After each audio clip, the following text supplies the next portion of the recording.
certain people win. If it's a certain person don't want to see win, I'm not gonna say nothing.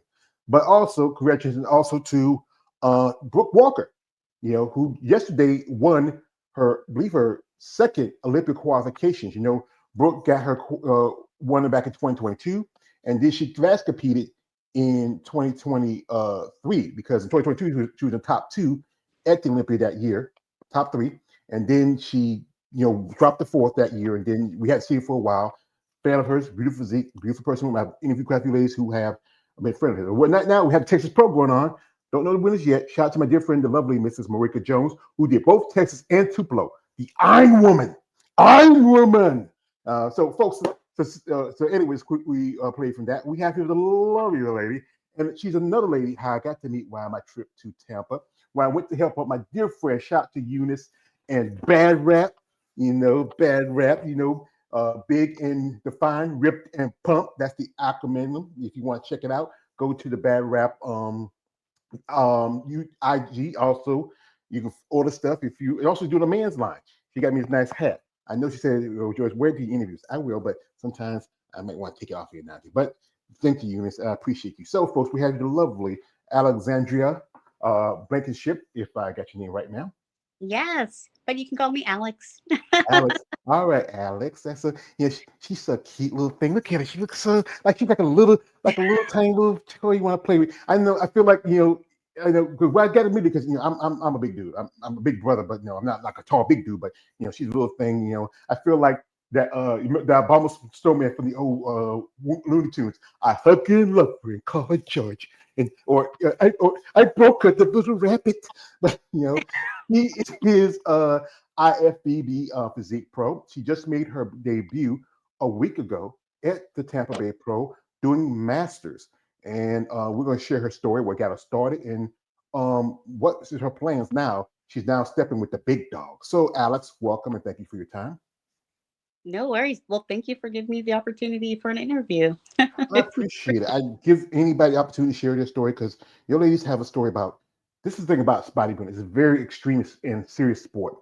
And especially for a woman to get into it and to grow and develop is a path.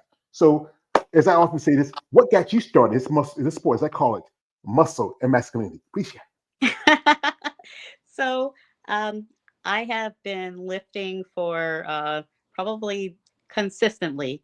And by consistently, I mean at least 6 days a week, not really taking a vacation from being inside of the gym, and staying pretty much regimented year round with my diet for the past like 12, 13 years.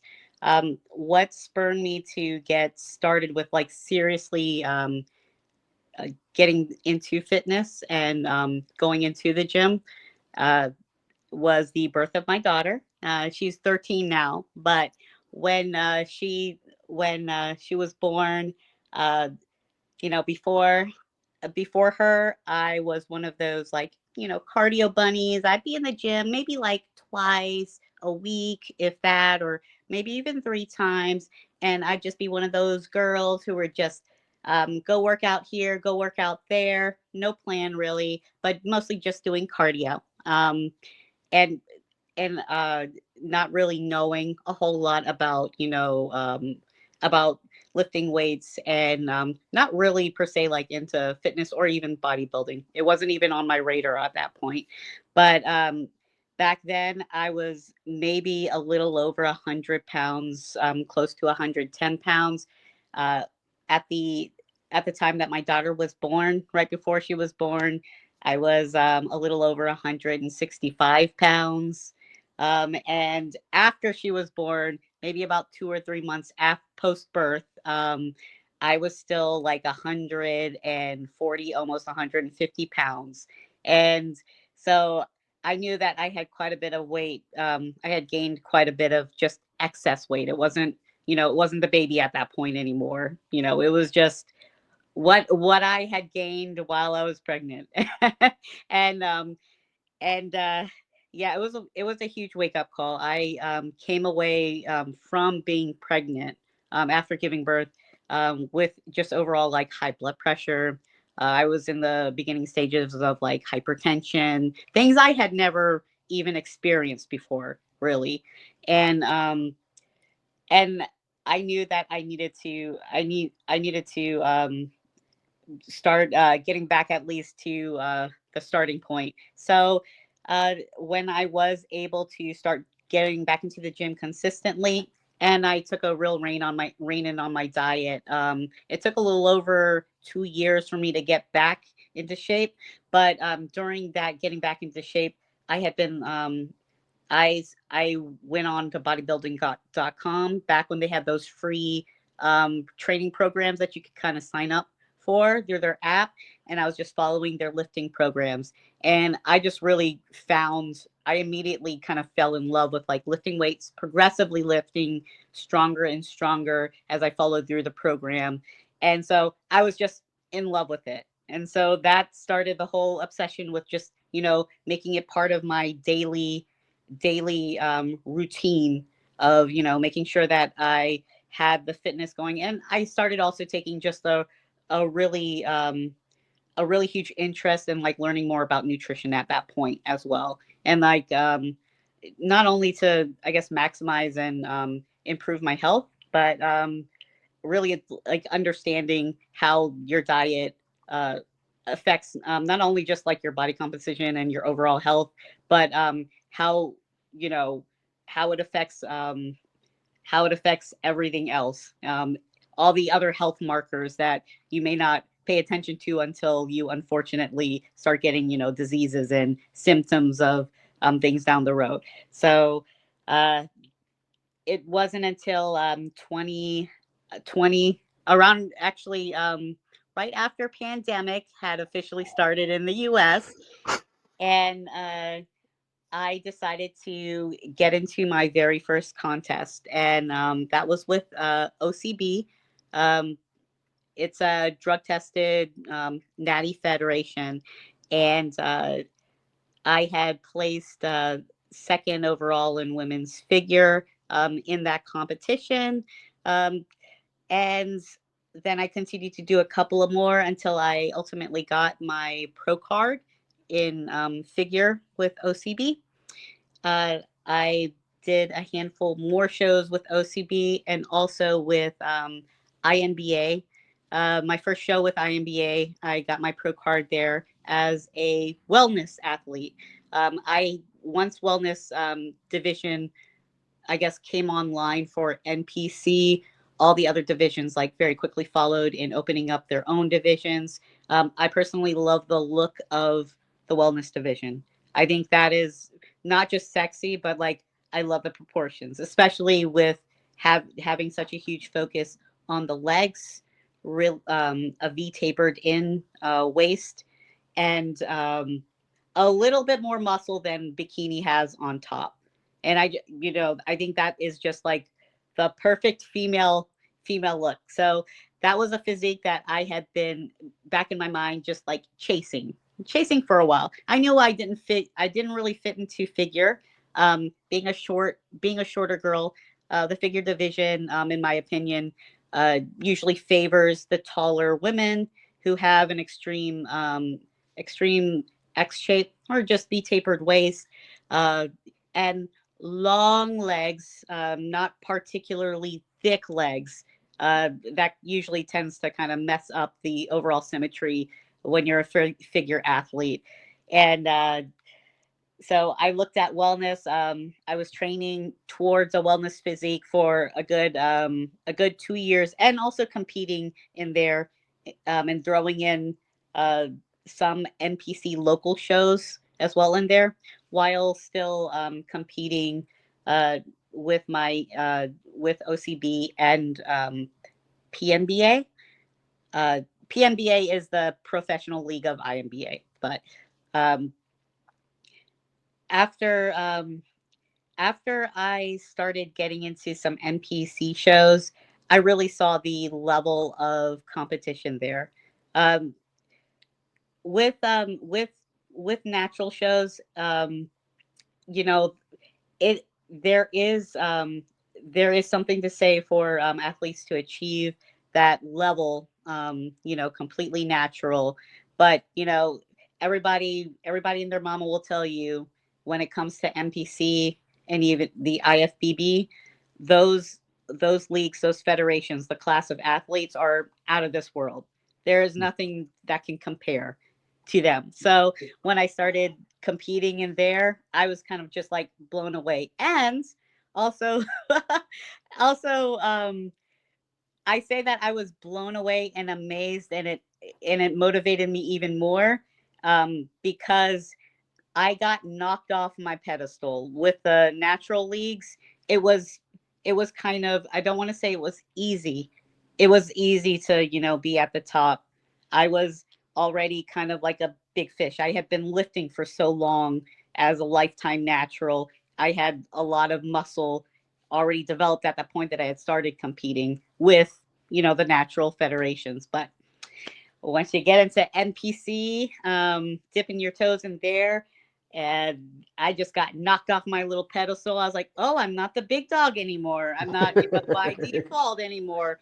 Wow, I'm starting to see some, placings I've never encountered anymore. And being a very competitive person, that just kind of drove me to, I was like, okay, all right, I have a benchmark here in NPC. We're gonna fully like just go over to NPC and exclusively into NPC because unfortunately, with the natural federations that I was a member with, if you touch NPC or IFBB, you do have to forego your membership. You're no longer allowed to compete with those other federations, period. So Mm.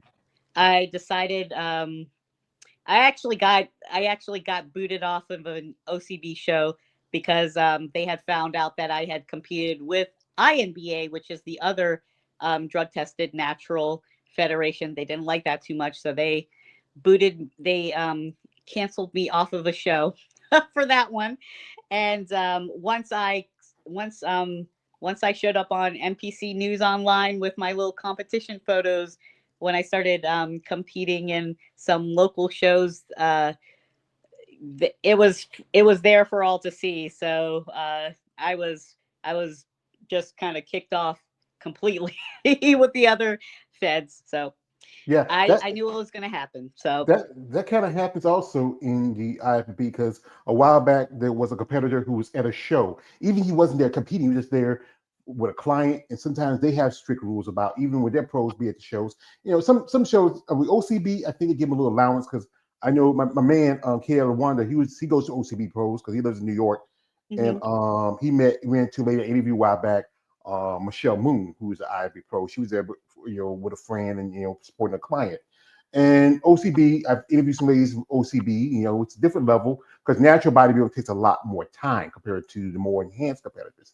And it's tough to be in, like, you start off with the big fish in a little pond. Now you come to this big pond, and now it's like this. You say, you look and say, you're a flea, and I'm a big dog. And it's just it's tough to, but it's about the process that you're growing. And also I can understand dealing with issues because I have some issues like about 11 years ago, I had my first heart attack.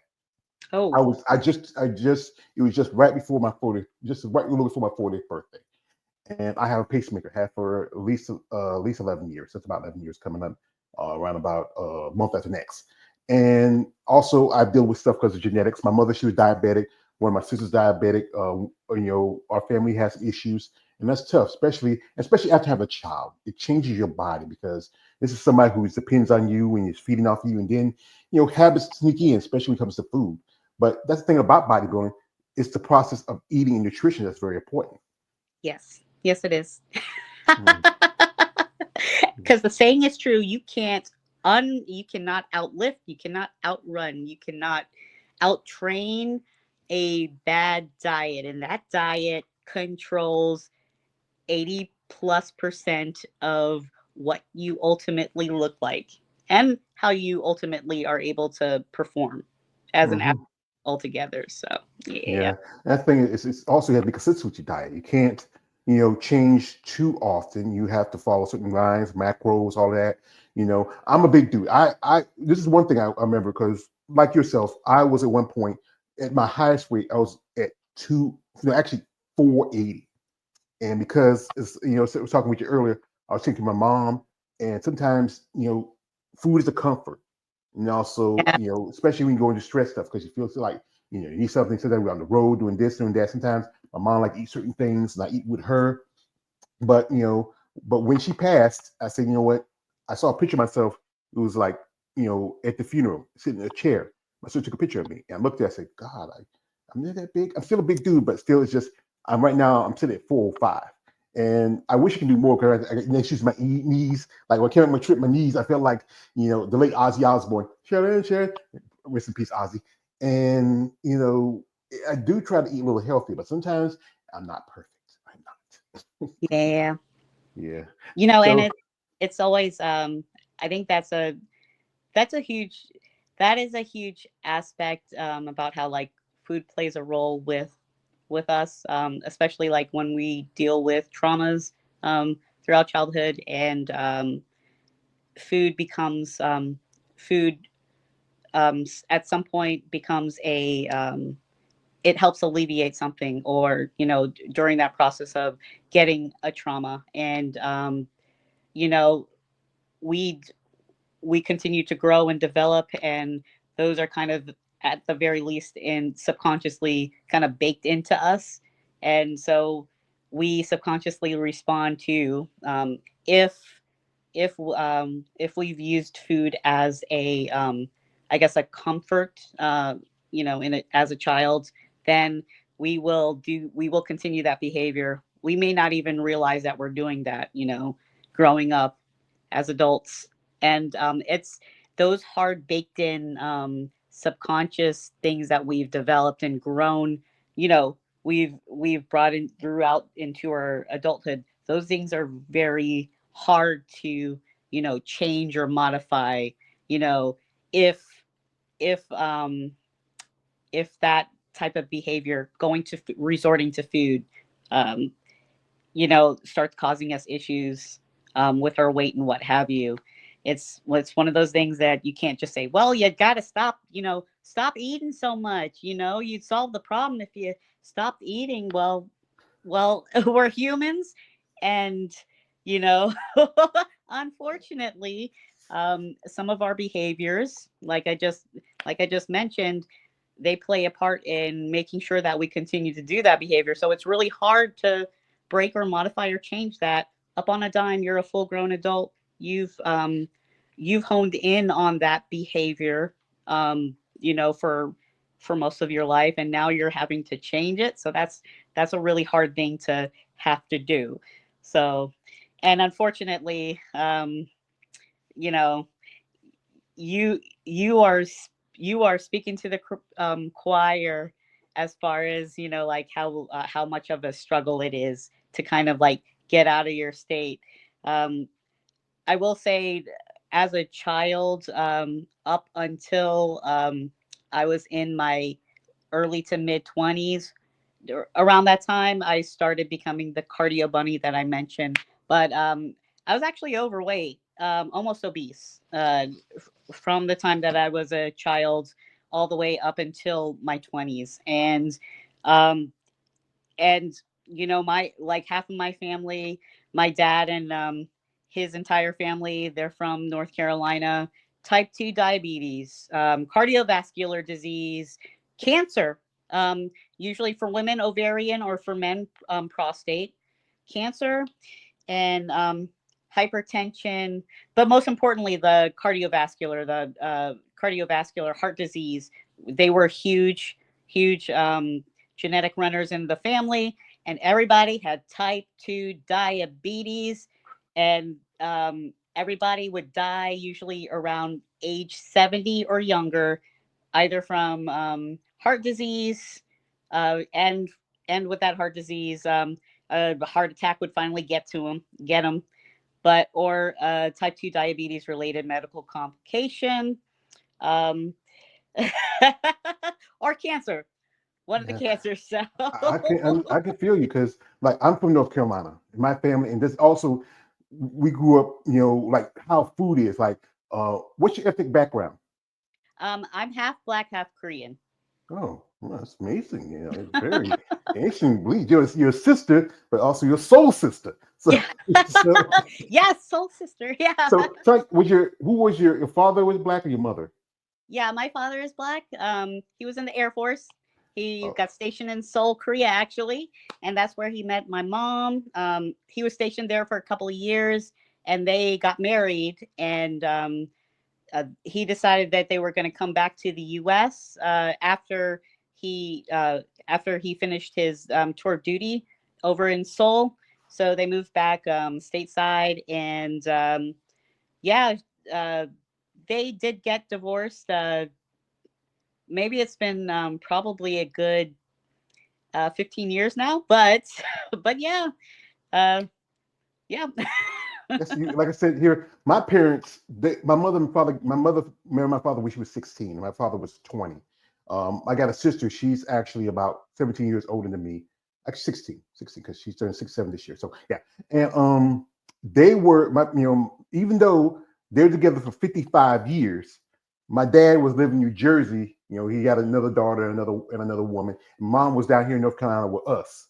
Yeah. And my father passed it out 11 years ago, and my mom passed about just 5 years ago. And it's good that it's tough, especially when you see your parents. You hear some things from them, like stuff like that, and especially being from the South, how food is a tradition around here. But it's about making healthy choices and decisions, and especially, like I said, I am obese. I know it, but I'm trying to do a little better. But doing this conversation with you ladies, I get to learn something, because people don't understand that there's some aspects that a lot of us share. We have here my man. I've been talking about him. He just came here. Speaking of the devil, he's my man KL the Wanderer. He says, good evening, brother.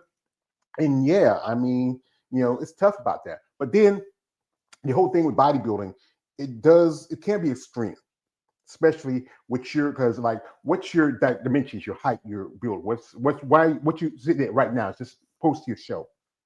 Well, as you mentioned, I just got done with the Tampa Pro, but I will be showing up at the Linda Murray ATL Pro Show, Super Show next weekend. So I'll be going down to Atlanta for that. And also the Pittsburgh IFBB World Championships Masters Show at the end of the month. I'll be up there as well. And maybe I still haven't decided yet, but the Arizona Scorcher, and I believe Tempe as Arizona mid September. So I'm currently still in competition prep right now. But right now I am 4'8", 108.6 pounds as of this morning. 4 foot But 8. yeah, You're only 3 inches shorter than Michaela Acock, who's 4'11". yeah, yeah. Yeah. And I mean, some of you ladies, I think usually this is what with the smaller, shorter women, they can really put on muscle. But Yeah. it's all depending on the frame. We look at Michaela's, her frame's very kind of, because I think she's more longer in the torso, shorter in the legs. You look at, I think, a couple of ladies like I was when I was at Tampa, I got to meet Ashley Jones, and she's like maybe about 5 feet tall.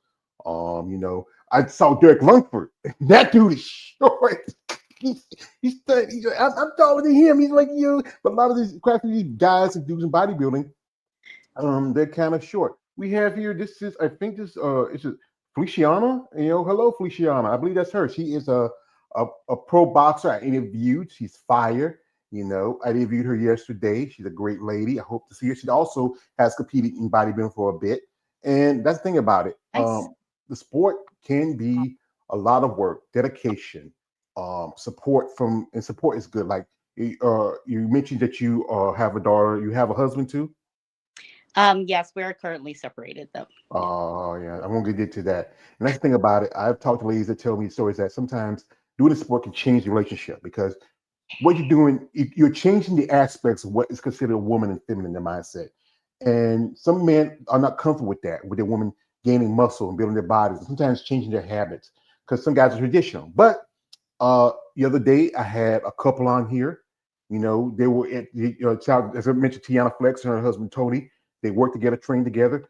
I have a friend. His name is Vic Keith Williams. Him and his wife Tina. They're good friends of mine. They are both IFB pro level bodybuilders. Hmm. Just interview a guy named John. Him and his wife, who's been on before as guests. It's finding that right person that's comfortable with your evolution as a bodybuilding and also as a woman.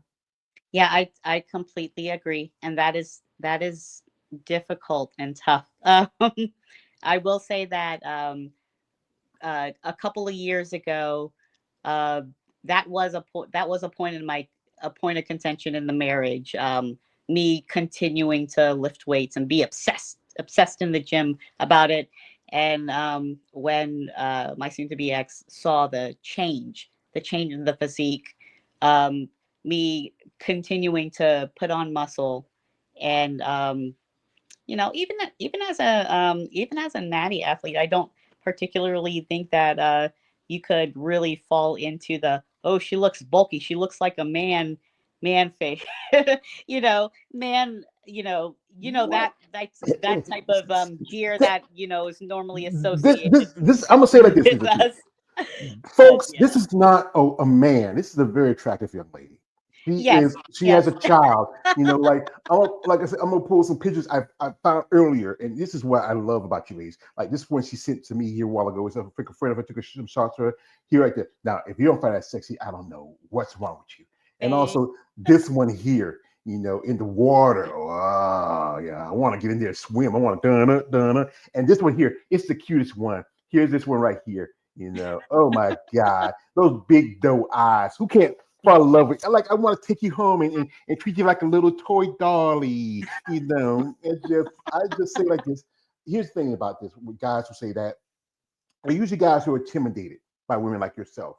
You're not like you're a big, like you're like huge giant. You're like like raw. You're not like raw. You're a cute, petite little woman. Very appealing thank woman, I would you. say. Never say, man, I'm a Southern gentleman. You never have to say thank you when I tell a lady that she's beautiful.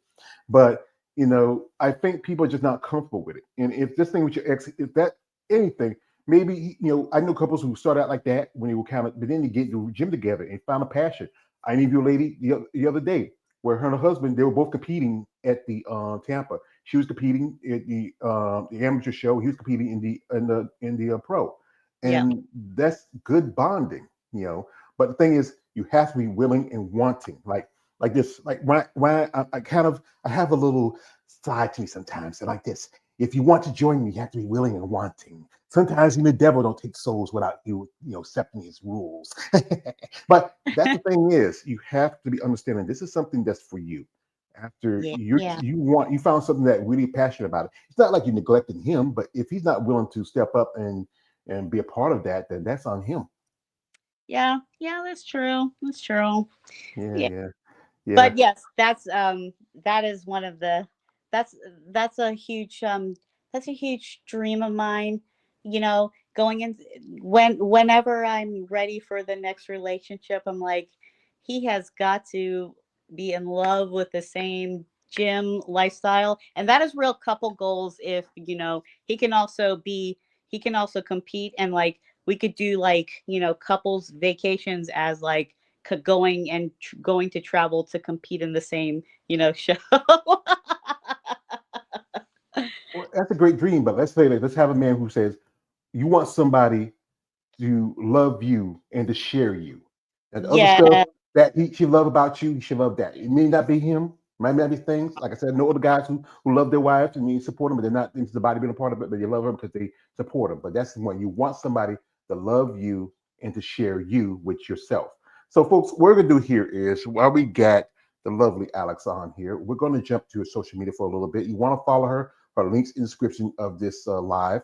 Check her out, support her. But guys, this is no offense to you, Alex. It's a rule I tell verbatim, and I know some people say you need to tell that, but the fact is sometimes I got to do that because I wouldn't be who I am, guys. We follow these ladies, and even though you guys are fans, ladies, no weird shit, no deep pics. She got a kid. I know she's cute. I know you want. I want to show you something, Alex. No, stop that, you sick freak. What's wrong with you? Stop it. Come on. Come on. I talked to tell me about that shit. I said, I mean, this true story, Alex. Me and a friend, her name is Marianne, and we were on a live together, on IG. And we're just talking. And next thing you know, I mean, I played football in high school. I've seen guys naked. It's not nothing new. But then some guy comes in. Okay, she lets him in. I think probably was a friend of hers. Next thing you know, right there in IG, Showed his shit. Dropped his pants. Oh, No underwear. oh, mm, Freaking embarrassed everything. yeah. Yes. I expect to see that. No. But folks, like I said again, I'll tell you guys, don't do that shit. It's disgusting. It's not very attractive. And women don't think it's sexy. So we're gonna jump in here at IG for a little bit. And also about her, I was looking through IG that she's a suit designer. So when you started that? I started it about 3 years ago.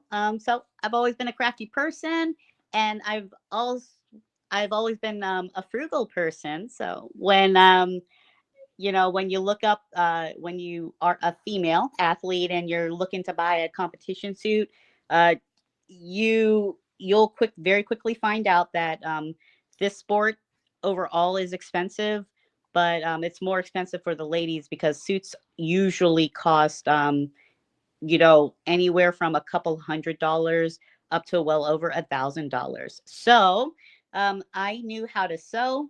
I knew how to put gems on a suit, and I started doing my own suits. And I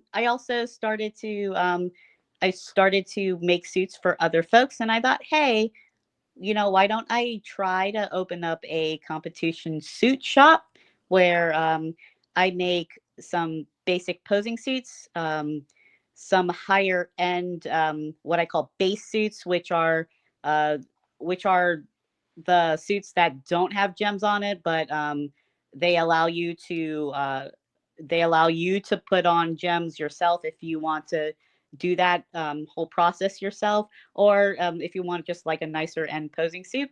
And I also do the full on gem suits, like the one that you see in my video for Yeah, when I won my pro card.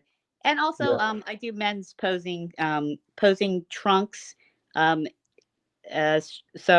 any men's classic physique and men's bodybuilding division athletes, I do also have suits for them as well. yeah. Because that's the thing is like that is women's bodybuilding compared to female bodybuilding compared to the men is very expensive. Guys got to wear a pair of banana hammocks and board shorts. You Yeah. ladies, especially when you compete, you have to have your hair, your makeup done, not just accounting the travel expenses to the shows. And you competed in masters, that means you have to pay the play. And I forget you were doing 40, right? Yes. Hmm. I forgot what was your place? I think you were in the top five. Yeah. At the Tampa Pro, which was my very first IFBB Pro show, I placed fourth in Masters 40 plus for the women's physique division. That's pretty good. I mean, I Masters was there. Masters 40 plus. Yeah. Yeah, I was there. I was watching. I said, "Wow, who's this little cute little thing?" And I remember, I recognized. Oh, that's that girl I was talking to on 9G. So and yeah, that's the thing about it. It's cost. And you said you earned your pro card back in, was it 2023, right? With MPC, I got my IFBB Pro card. Was it exactly a year ago? I believe. Don't Uh-huh. quote me on that, but I believe. Actually, yeah. Back in July 2024, I got my IFBB Pro card. And that I've was had in. a pro card with a couple of other uh, federations, like I mentioned before. OCB, which I got a pro card with them in 2021. Um, INBA/PMBA, I got my pro card with them in 2023. Hmm. Yeah, because you were. I think it was the Teen Collegiate Show. We got your pro card. Yes. Yep. Yeah, Pittsburgh. This weekend. I think next a couple weeks is going to be the North Americans. It's probably one of the biggest shows. Gary Unit promotes that. And what was that feeling like? When they told you now you are IB Pro. Um, I was crying. I you know, for having transitioned from a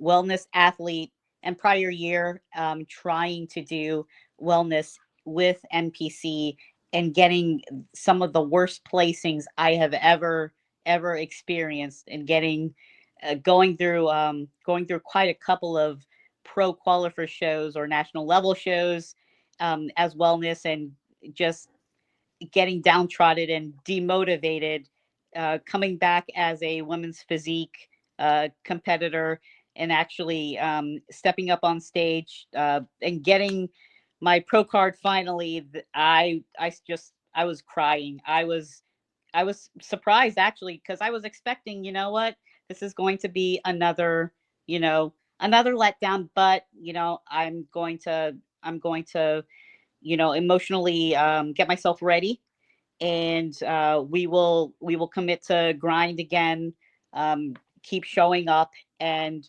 strategize with my prep coach, how I can best pivot, what I need to do, what I need to change in order to get that pro card win. But luckily, they called my name. I was um, I was competing in both women's physique and women's bodybuilding in masters during that show. So I got my pro card in the women's bodybuilding under the lightweight division. So,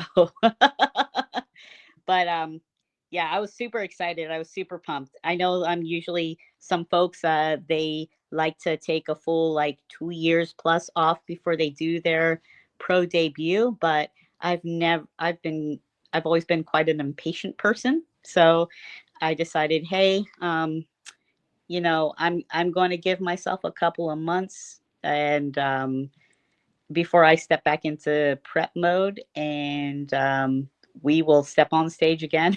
So that's where I am, and after September, I'll take a break. Yeah, I was when I was there. I was talking to one of the ladies who was in your class. That was April, and she hadn't competed for 10 years, and that was her pro debut. She won the Wow. Masters 40. Oh, yeah, that was a pro debut. Great. I mean, when we talk right now, I hope we're doing interviews sometime next week. Great physique. I was talking. I was actually talking to her mother, who was at the because I think she also did the Open the next day. I was talking to her mother. So you should get a shirt for it. It says top 10, 10 years. I mean, and it's like everybody has a time. I know some ladies who got the pro card, and then jump into a pro show, maybe just a few weeks later. Also, I mean, it was Rania who got a pro card USA's the week before, and she jumped in and made her pro debut at Tampa. I think same thing. Taylor, if you know met her, Hunter Henson was there, and she did the same thing too. That she when she turned pro at USA's, no more than barely a week or so later, she made a pro debut. That was back in 2021 at the Tampa Bay Pro. I think everybody has the time. Some competitors need the time to grow. Some people want to jump into the fire as soon as they can. And also like again, it's the cost because again for y'all ladies, it's more of a cost. That's So yeah, and that thing is like, who's your like you talk about your prep coach? Who's your coach and how long you been working with him? um right now my prep coach. This is the first year that I've been working with him. He is Derek Natcher with Loud Performance Training, and I've been working with him for the past couple of months so far, and he's been great. Our synergy has been amazing. He's got the right personality for what I need in order to get through a prep season. So, but before that, I worked with Sarah Mountain with Brazen Maiden Training, and I was with her for I believe 2, if not like close to 3 years. She was amazing. She did step out of coaching actually, and referred me to Derek Natcher now, and I'm very thankful that she did. But yeah, those are the two folks that I've I've worked with since I've been competing with NPC. Yeah, I think everybody's trying to find the right person to work with. I heard people talk about how jump from coach to coach, but then sometimes you can like I interviewed a lady who's she's Filipino, and and she's about maybe a little bit. You might be just about the same height. She might be slightly taller. Her name is God, Lieberman. I forgot her first name. It's back in my head. She remember her first coach was a bodybuilding legend, and then she said like this. She switched to another coach. Said sometimes you have that coach to get you through high school, but you need that coach when you hit the big leagues. And that's the thing is sometimes some people might talk about jumping from coach to coach, but it's about finding a good, fit, especially for a woman. I've known ladies who told me stories where they had coaches to give them a cookie cutter plan that works for a man. But men and women, we are biologically different. How I Yep. said this, we're the same race, but we're different species.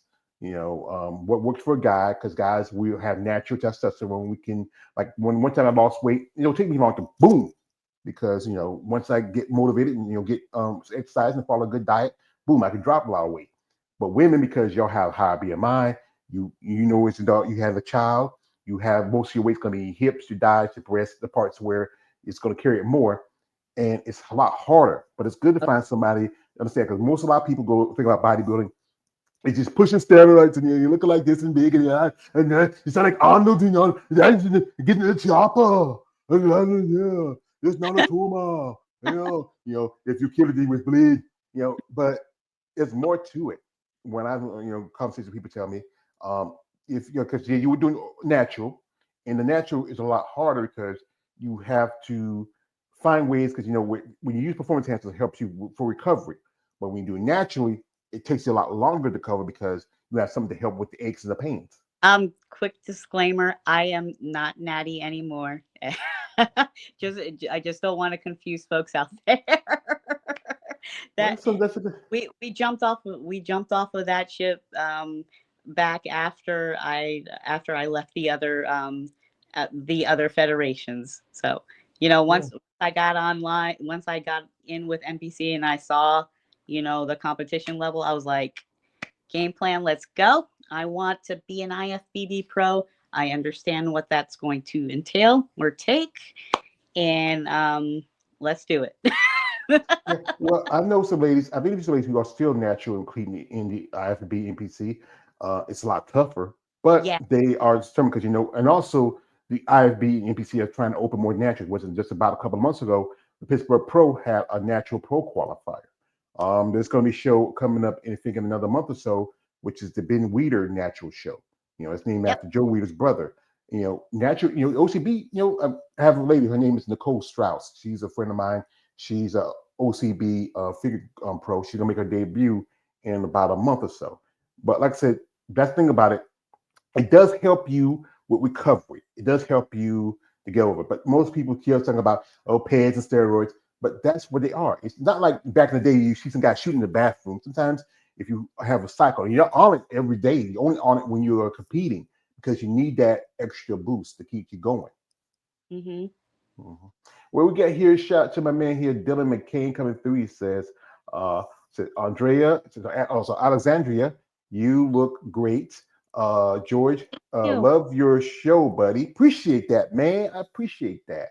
So now the plan is the Atlanta Pro. That is the Linda Murray show. It's been around quite some time. Actually, I have family in Atlanta. I have my oldest niece and my oldest great nephew are there. I was thinking about going to Atlanta one year, but then my car broke down on me. I was putting money to the side, get it fixed. But now I said, fuck that Cloud Hawker. And I'm just trying to find myself, maybe get myself a new car. But then when it's come up with a situation with my friend Eunice, I said, you know what? I hadn't been to a bodybuilding show in 3 years. My first show was in Savannah. And it was an experience for me. And I was just awestruck. And, seeing all these people, I even meeting people that I follow on social media, ladies I've even interviewed, meeting people like I met Lena Popa, and she is beautiful as close as a person, and it was an experience for me. And then going to Tampa, it was a great experience for me. I mean, seeing my friend Eunice, hanging out with her, helping her with a booth, and then one of the highlights for me was I got to meet a legend of rock, David Lee Roth, Diamond Dave. I mean, if you don't know who he is, he was the first true lead singer of Van Halen.